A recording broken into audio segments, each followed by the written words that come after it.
Alright, omulungi atugoberera ku mukutu gwa Credible Media UG. Salamu alaikum warahmatullahi wabarakatuh. Ganja Fadige manya tuweaza okulike nti mutambula naffe nabwe ekityo tubasaba okusubscribinga, okulikinga wamu n'okusharinga content waffe. Twongera okulike nti tutambula ffenna.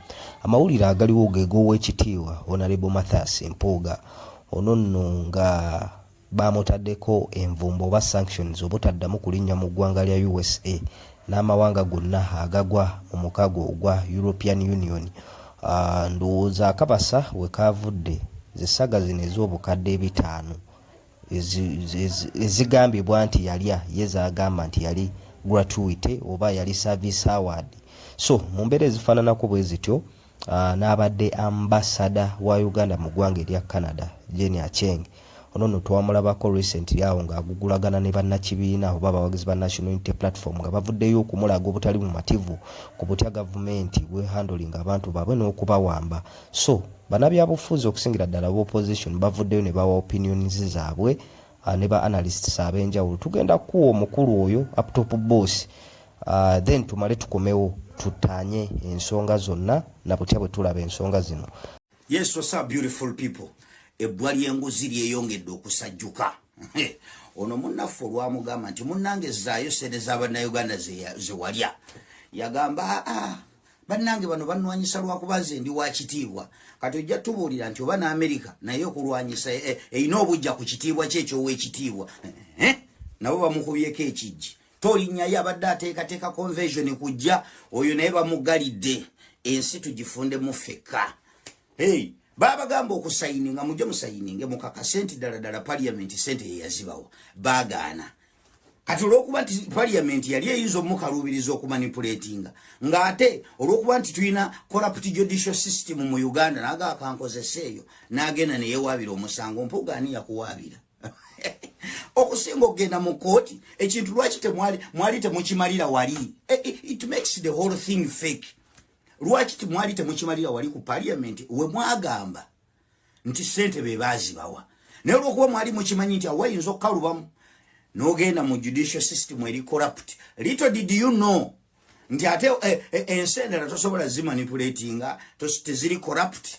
America nga tolina bujja gikola ki bujja givunza n'ensendala kugizamu ebyakisiru byammwe bamukubyeko ekijji talirinya mu America. Eggwanga katulibeeremu ffenna.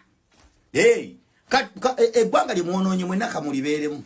Leero musajja wange Hillary Kiyaga naye omuyaga tegwamulese yabadde agenda atina ku kisaawe Entebbe okugiramu batiyeti abasajja bayeeti please go and check with the American embassy.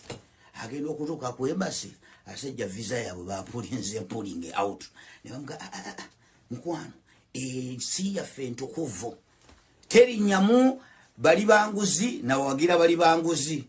Salamu aleikum. Nannyondo ne yagamba simanyi nze bansayiningisa bye sitategeera oyo naye taligirinnyamu. Katubeere mu ggwanga eryo bwerityo. Ono ambassador wa Uganda Canada oyo either olwalera atuuka oba agenda tuuka the next day Uganda yagamba mbu abaana ba Nuupu be abductinga oyo naye kwetokota from Canada to Uganda mubeere mweri eggwanga nokaba abaana babandi be abductinga akirewo ye abductinga sene baga nti mwete musobola kubeera mu mawanga gammwe eri eggwanga limudobonkanyiza mulibeeremu bwebanga ye Uganda ebanyumiranga bwefaanana bwetyo ebweru munoonyaayo ki bweba Uganda nga nnungi system yayo nnungi mugibeere mutemukayana sagala akayana. So Mpuuga wanted to save his political career. Ekintu yayiye kiyiwe. Everyone knows nti judicial system ya very fake. Bakuyise mu parliament kugamwayongedde kweyo kyesabo lwaki temwagenda mu parliament bemuga nti baba wa sente kati n'ogenda mu kooti mugenda kubeerawo n'aniitawo mukwano. Yes, Mpuuga towedde gwe obadde olwana kakasa kati ojja tubuulira oba n'Abamerika nabo balina obujja ku kitiibwa ky'ekyowekitiibwa gyebaga nti abantu basinduukirirwa emmeeme olw'okuba oli wa kitiibwa. Abamerika, what do they achieve? from your title owekitiibwa nabo sebo basinduukirirwa emmeeme tuwagala answer amwati. Alright, yoyo mukulu wa top boss bwalabise ng'agezaako okulayika nti yattaanya ensonga n'okuwa view ye ku ebyo byalowooza nti bye byaviriddeko owekitiibwa Mathias Mpuuga okulayika nti ateekebwako envumbo n'omukyala abadde ambasada wa Uganda mu ggwanga erya Canada Jane Acheng okugobebwa mu ggwanga erya Canada ng'era ssaawa yonna bamuzza.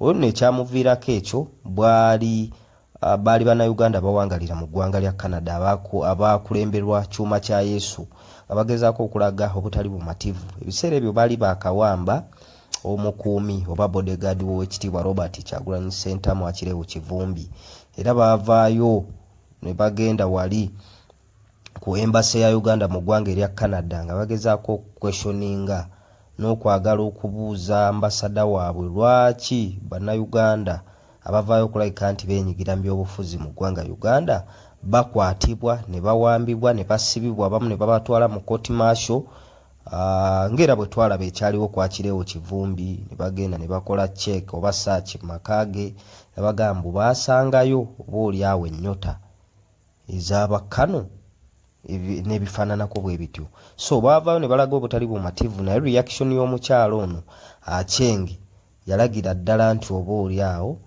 mu ggwanga erya Canada wali okusinziira ku ebyo bibaga nti byamugobezza tarepresentinga Bannayuganda baliyo batabakiikirira, wabula alinga akiikirira ate ekibiina ky'ebyobufuzi. Era twalabaawo mu kuwaanyisiganya ebigambo nga bano bamulaga nti Museveni alinako byakola oba oliawo ebitatambula bulungi, ne bamulangira nga naye bwazaayo ffe ku Museveni kwe tufiira. So ekifaananyi ekyo kyalabika bubi nnyo ku muntu gwe basindika mu ggwanga okukiikirira bannansi, ng'era bwe baba bafunyeemu obuzibuzibu n'ebibuuzo bye beebuuza gwe balina okwaprochinga n'asolovinga ebizibu byabwe oba oliawo n'okutuusa eddoboozi lyabwe kwabo bekikwatako.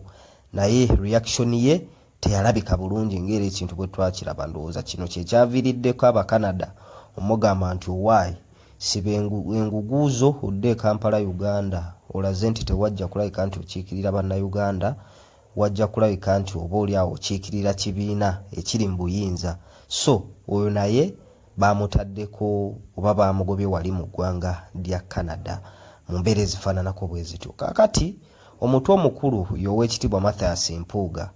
Mathias Mpuuga ono baamutaddeko sanctions ng'era bwe tubagambye nti ne speaker recently awo tujjukira neyaduumira oba oliawo okulumba obw'enzululu wali e Kasese Erweru ne baamuteekako sanctions. Ono yaduumira oba oliawo nga bagezaako okulayika nti basuppressinga abantu b'e Kasese, ne balumba olubiri, ne batta abantu abawerera ddala 1,000 nga mu abo abattibwa mwalimu n'abaana 15.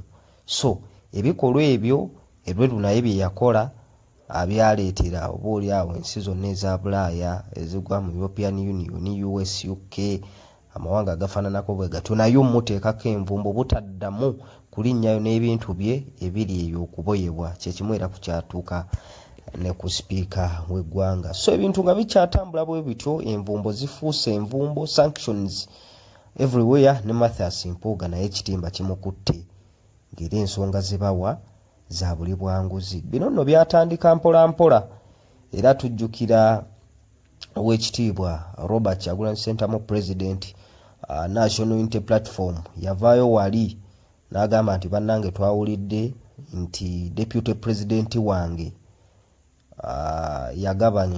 begabanya ensimbi nga bakamishona, ng'era ne speaker yakiinamu omukono sente ezawulira ddala akawumbi kamu obukadde 1.7 billion. Ng'era Mpuuga yasinga okulayika nti atwala share ennene yali ya bukadde 5, then ne bakamishona abalala aba NRM 3 ne batwala 4. Era bwe baamutuuza mu meeting okusinziira ku bakulembeze b'ekibiina ki National Unity Platform yabagamba nti sente tannazifunako, then ne bamugamba naye aveeyo yeetonde bw'abanga ddala kituufu sente yazifuna basigale nga batambula. Kaakati mu kaseera katono nnyo ate twamulaba nga avaayo ng'agamba nti nze sente nazifunira mu mateeka era okugugulagana ne kutandikiraawo ne tutandika okulaba olutalo olw'ebigambo vabowo ono aweereza n'ono aweereza. Era tujjukira waliwo okuziika okwali e Masaka eyo Oweekitiibwa Robert Kyagulanyi Ssentamu yagenda, wabula tujjukira omu ku balinga kati omwogezi wa Mathias Mpuuga Abedi Bwanika bwe yakwata akamansukira naye yakanyugira ddala n'agamba tukooye Bobi Wine okuttattana abakulembeze baffe abateeketeeke be baateekateeka ng'obattattana obasiiga enziro, byonna ebyaliyo mu kufa twabiraba. Bobi Wine naye bwe yafuna akazindaalo naye naawe ebigambo bye mu ngeri eri polite n'agamba bannange ffe tetulwanisa muntu ssekinnoomu wabula tulwanyisa kikolwa kya buli bwanguzi. Era bano bakadde baffe bakulu baffe tubadde tubatwala ng'ekyokulabirako naddala mu byobufuzi by'oludda oluvuganya gavumenti. Ne bwe baba nga ate be bazzeeko ebbala lino tulina okubagambako naye ate tetukikola mu ngeri ya bukyayi kuba tuzze tulaga nti tutambula naye bo mu ngeri ya mukwano. Ekiraga ekyo bye bifo ebisava bye tuzze tubawa nti nze nalabanga Oweekitiibwa Mathias Mpuuga alina credentials oba alina potential ez'okubeera deputy president wange wano mu Buganda. Ekifo ekyo nenkimuwa. Saakoma okwo bwe twamala okuva mu kalulu ka 2021 nendabira ddala nga Oweekitiibwa Mathias Mpuuga akageri ke kyali nti ekibiina kyaffe kya NUP kyekyali kisinza okufuna obuwagizi obw'enjawulo n'okuyingiza ba MP abangi mu parliament. Nendabira ddala nga Oweekitiibwa Mathias Mpuuga yasaana okubeera leader of opposition, obusobozi abuyina. So bwe twayagala era mu ebyo byonna nga mbikola okusinziira ku Kyagulanyi mu ngeri ya mukwano na kumuwa kitiibwa na kujjayo obusobozi bwe olw'ensonga nti mukkirizaamu nti asobola.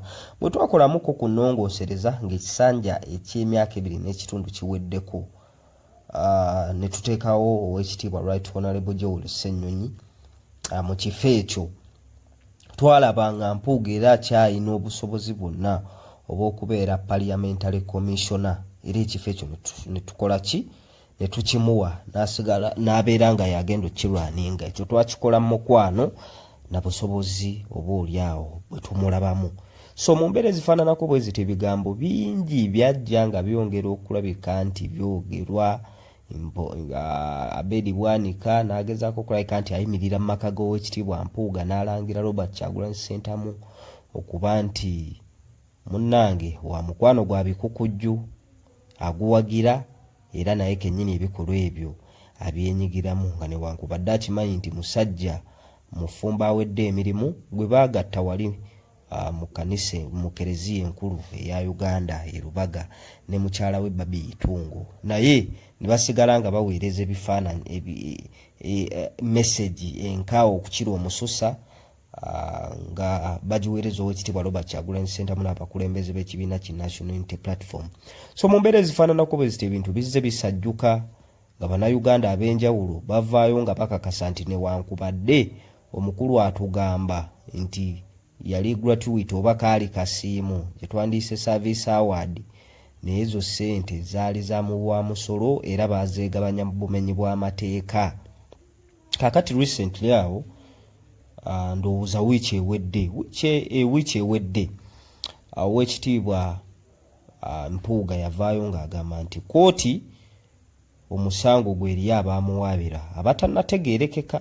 Waliwo erinnya eryanokoddwayo naye nga muntu tamanyikiddwa oba yali concerned citizen mbu yagenda mu kooti n'awaaba omusango ogwa Mpuuga okwegabanya ensimbi y'omusolo mu bumenyi bw'amateeka, naye kooti yavuddeyo n'egamba nti ssente zino zaali mu mateeka.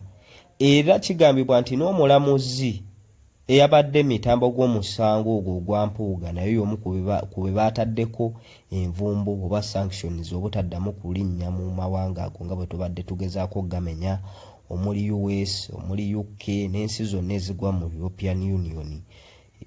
So mu mbeera ezifaananako bwe zityo bantu bangi nnyo bavuddeyo okulabika nti bawa views zaabwe ku butya bwe balaba ensonga zino era nga bagezaako n'okugaziya ensonga zino. Kino kirekawa Mathias Mpuuga ng'omusajja azaalabikira mu kifaananyi oba oliawo ekinyirivu mu byobufuzi bya opposition, ng'era bannayuganda bangi abamukkiririzaamu olw'ensengeka gy'asengekamu ebigambo n'engeri gy'azze attaanyaamu ensonga. Naye ebbanga lino eriyise lya myezi nga 6, ndowooza myezi nga 3 egijjudde, kyeyolese bubi nnyo ekifaananyi kya Mpuuga oba oliawo mu maaso g'abannayuganda mu maaso g'abannayuganda ab'enjawulo abagoberera ensonga zino.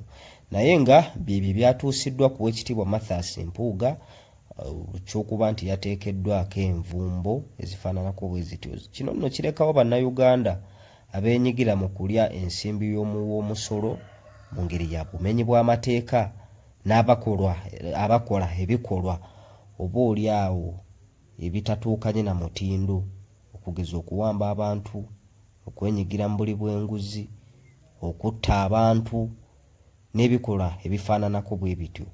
So Oweekitiibwa Mathias Mpuuga byebyo byamutuuseeko, yagobeddwa mu ggwanga lya US n'ensi zonna ezeetaba mu mukago ogwa European Union. Then Ambassador Jane Aceng naye ssaawa yonna ennyonyi etokota okumukomyawo ewaabo bwe akakalabize wano emirimu, kuba yalaze nti eri oba oliawo ekyamutwazaayo si kyakola, tawuliriza bantu, oba oliawo baalina okuwuliriza n'okulabika nti afuuka eddoboozi lyabwe mu ngeri emu oba endala.